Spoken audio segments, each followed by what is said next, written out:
امام حسن بصری نے کسی کو دیکھا نماز پڑھ کر بغیر دعا بھاگ رہا تھا، اس کو کہا کہاں جا رہے ہو؟ اس نے کہا لکڑیاں کاٹ کے جنگل میں رکھی کوئی لے نہ جائے۔ ہائے ہائے، ہر ایک کو اپنی فکر ہوتی۔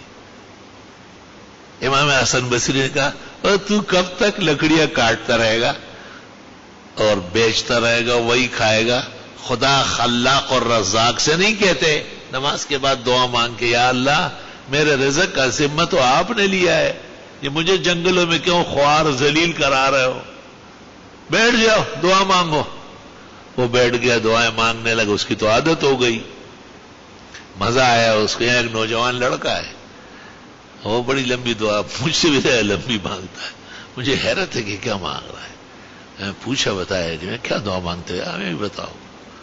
کچھ راز بتا ہم کو بھی اے چاہ کے گریباں، اے دامن تر اشک رواں زلف پریشاں۔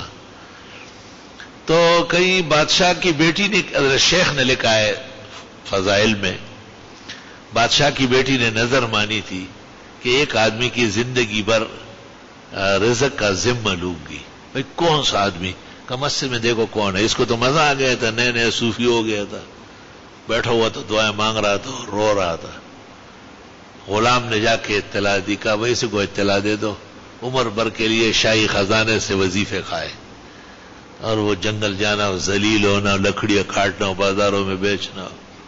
اللہ تعالیٰ نے اس عذاب سے چھوڑی۔ ایک مثال ہے عبرت کی کہ ہم کتنے محتاج ہیں، ہم اپنے رزق پر قادر نہیں، صحت پر قادر نہیں، خیر و شر میں فرق نہیں کر سکتے، آنے والے بلیات نہیں جانتے، ان کا دفیہ نہیں جب ہر لمحہ ہر آن ہر گھڑی اللہ جل جلالہ امن والو کے خیر و برکت کہ ہم محتاج ہیں۔